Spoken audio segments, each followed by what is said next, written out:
are two kinds of people. There are the people who get Bulletstorm and the people who don't. But what's interesting about this dichotomy is the reason for it, which happens to be the very issue the game seems to be lampooning.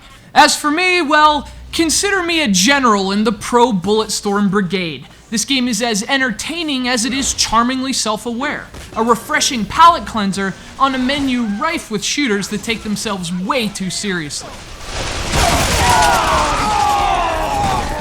Released in early 2011 for the Xbox 360, PlayStation 3, and PC, Bulletstorm was developed by People Can Fly and Epic Games, a game that, at first look, looks like just another violent shooter with another violent protagonist. But what becomes clear after literally just a minute or two with Grayson is that his foul-mouthed, macho facade is actually a deliberate play on the tone of his peers. Well, some have said it's hard to take Bulletstorm seriously, but that's kind of the point. This is a parody of shooters that people do take seriously, and it's an effective one at that. This is a terrible way to spend an afternoon.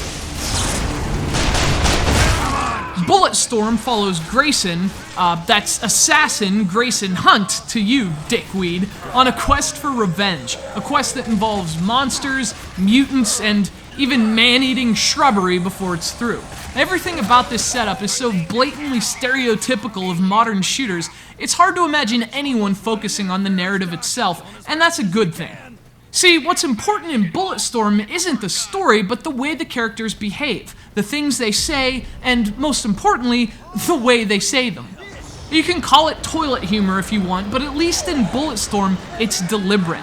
The games that come off that way without meaning to, those are the ones to criticize. But as much as you'll smile at the lighthearted writing, you'll also be engaged when the bullets start flying.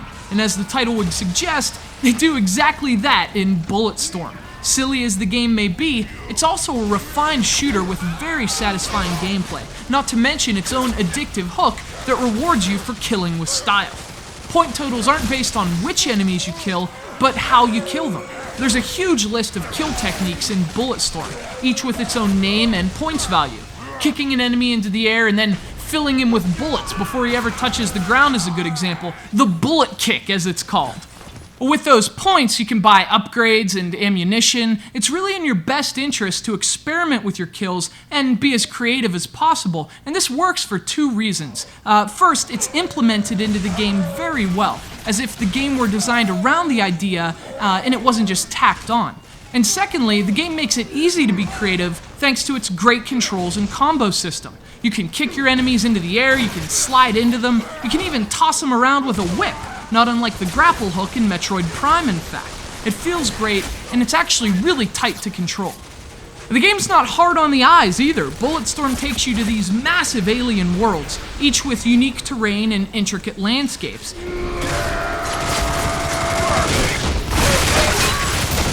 The set pieces are often downright epic, and the colors are vibrant, the lighting effects are impressive, and despite a wonky frame rate in the PS3 version, Bulletstorm is as fun to look at as it is to play.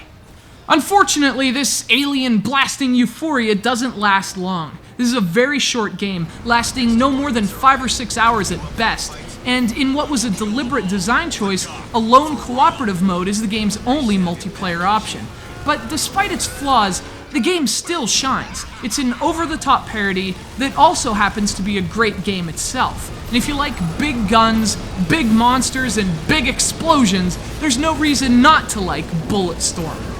Unless you're a big pansy.